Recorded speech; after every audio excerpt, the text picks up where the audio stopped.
Welcome back, everyone. We're diving into a sci-fi legend today. Ooh, a legend, huh? That's right. We're talking about Stargate SG-1, one of the longest-running sci-fi shows ever, Oh, actually. yeah, I remember that one. Second only to Doctor Who, right? Exactly, but there's so much more to this show than just, how long it was on the air. I bet. What makes it so special? Well, it's kind of this amazing blend of military action, Okay.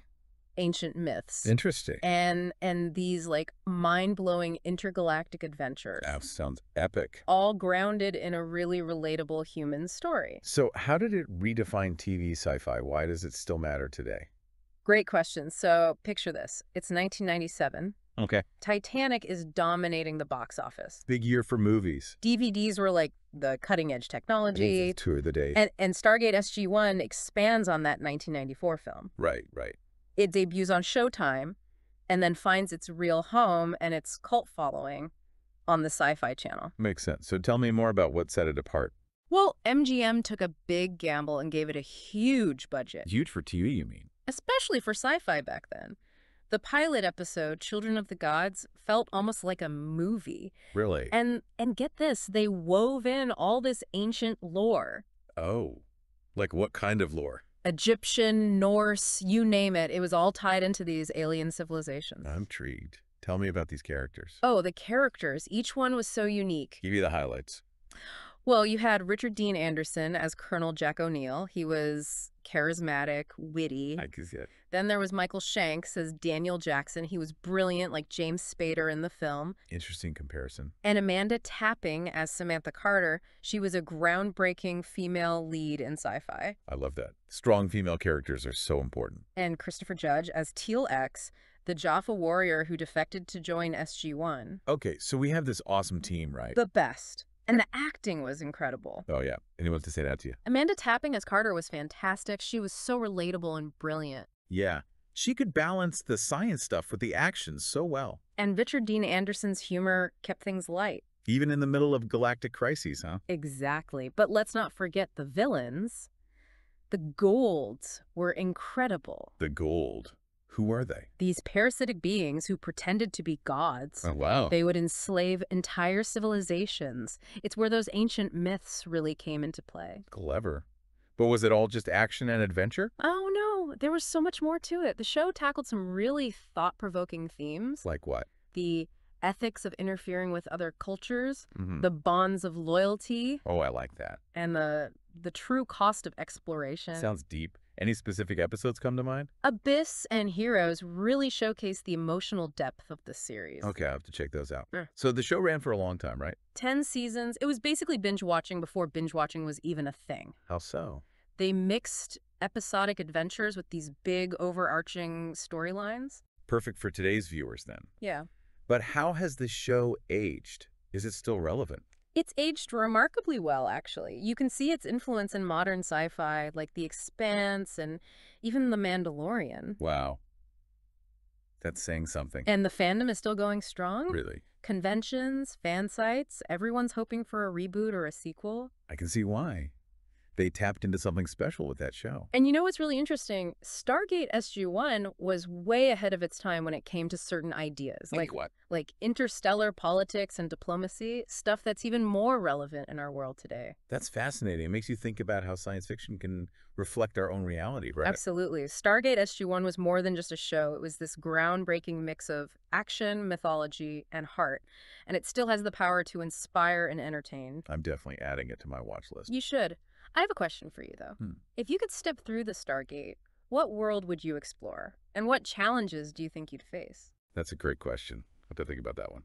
You know, it's amazing how they managed to balance these really complex ideas Yeah. with these moments of humor and character development. It never felt like they were, like, dumbing things down. Yeah, totally agree. It's a tough balance to strike. Right. Like, they could explore some pretty deep themes. Yeah. But it always felt relatable and engaging. I think that's because they let the characters be flawed. Oh, absolutely. They can make mistakes. Yeah. Even be funny sometimes. It's true. And it's those little moments that make the show so memorable. Oh, for sure. Like, who could forget Teal's first time trying pie. Oh my gosh, yes. That was It classic. was the perfect way to show his stoic nature Totally. and his dry wit too. You just see him like Yeah. trying to figure out this weird earth food. And it was such a clever way to build character. Yeah. You learn so much about him in just that one scene. Without like a big explanation. Exactly. And it's not just Teal. No. O'Neill's sarcasm, Daniel's idealism, Uh-huh. Carter's like infectious enthusiasm for science. Oh yeah. It all comes together to create this really amazing group dynamic. And that's what makes the show so compelling. Right. It's not just about the action or the visuals. Mm. It's about these characters and their relationship. And how they learn to trust each other, rely on each other. Almost like a family. Exactly. And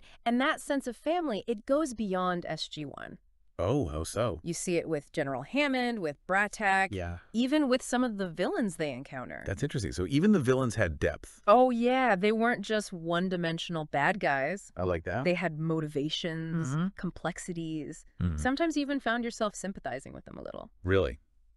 Give me an example. Well, take Apophis, for instance. Yeah. He's like the classic power-hungry Goa'uld, right? Yeah. But they actually delve into his backstory, Okay. his motivations, and you start to see why he is the way he is. I see. So they didn't just paint him as evil. No, no. And that depth of character development is what makes Stargate SG-1 so different. Different how? It's not just about good versus evil. It's about the gray areas, Yeah.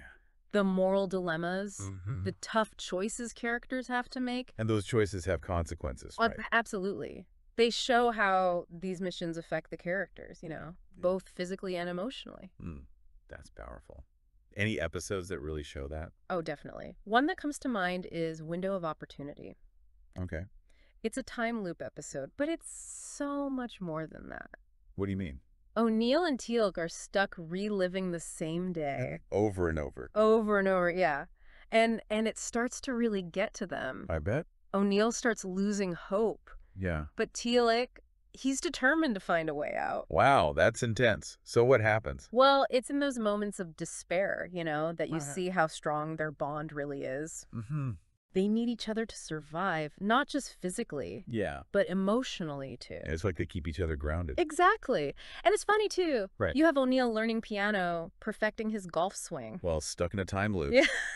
It's hilarious. Sounds like it. It's a perfect example of how Stargate SG-1 could be both funny and serious at the same time. It's a tough balance, but it sounds like they nailed it. Oh, they did. So speaking of memorable episodes, Yeah.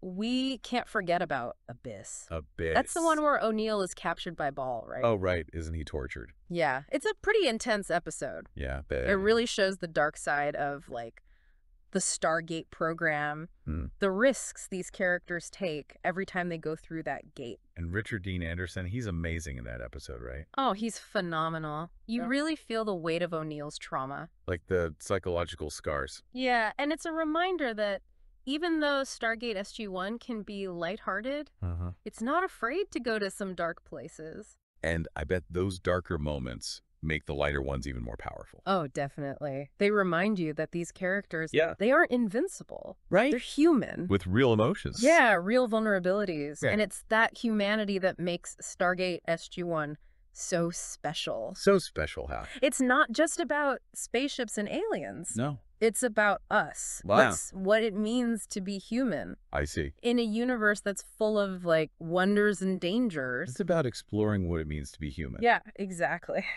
It's amazing how they could pull that off, Yeah, it's not easy. balancing action and drama Right. without one overshadowing the other. It speaks to the skill of the writers and creators, I Oh, think. definitely. They had a vision and they weren't afraid to take risks. They pushed the boundaries for sure. And speaking of pushing boundaries, we have to talk about the representation in Stargate SG-1, Oh, yeah, absolutely. especially when it comes to female characters. Samantha Carter, she was a game changer. Oh, she was a Yeah. brilliant scientist. A skilled pilot, a natural leader. And they treated her as an equal. Exactly. They never made it seem like, oh, she's just there because she's a woman. Right. They let her shine. Yeah. And Yeah. you could see her intelligence, Yeah. her thought process, It was inspiring. really challenged those stereotypes. Totally. Like Yeah. women in sci-fi being just supporting characters. Or just love interests. Exactly. Carter was right there in the action, Solving problems. saving the day. Proving that women can be just as capable. And she resonated with so many viewers, I bet. especially young women. Yeah, yeah. They saw themselves in her. That's what's so powerful about It representation. makes you feel seen, Yeah, like you belong. exactly. And it wasn't just gender representation either. No. Stargate SG-1 also tackled cultural diversity and understanding. Oh, yeah, with all the different worlds they visited. Right. They Ah. explored all these different cultures, belief systems. And they did it with respect. Always. It was never about judging or forcing their own values onto others. It was about understanding, right? Yeah. Trying to find common ground. Even with all those differences. And those themes, they're even more relevant today, I think. Oh, absolutely. In a world that's so interconnected. It's more important than ever to understand different perspectives. Stargate SG-1 really was ahead of its time in a lot of ways. It was. So as we wrap up our deep dive, Yeah. what are some key takeaways you hope our listeners will remember? Well, I think the biggest one is that science fiction. It can be so much more than just escapism. Yeah. It can explore complex issues, challenge our assumptions. Make us think. And Stargate SG-1 does all of that. It entertained us, made us think, inspired us to dream bigger. And it reminded us that even in space, Yeah. the most important stories are about human connection. About courage, compassion. And hope, too. Absolutely. So if you haven't seen Stargate SG-1, Yeah. I highly recommend giving it a try. It's a classic for a reason. And for those of you who are already fans, it's always worth revisiting. You might see something new. Maybe discover some new layers of meaning. It's a show that keeps on giving. As we step back through the Stargate, Back to our own world. we leave you with this final thought. Hmm. What worlds would you explore if you had the chance? Ooh, that's a good one. And what challenges would you be willing to face in the pursuit of knowledge? That's something for everyone to ponder, isn't it? It is. So keep exploring, keep questioning. And never stop learning. Thanks for joining us on this deep dive. It's been a blast.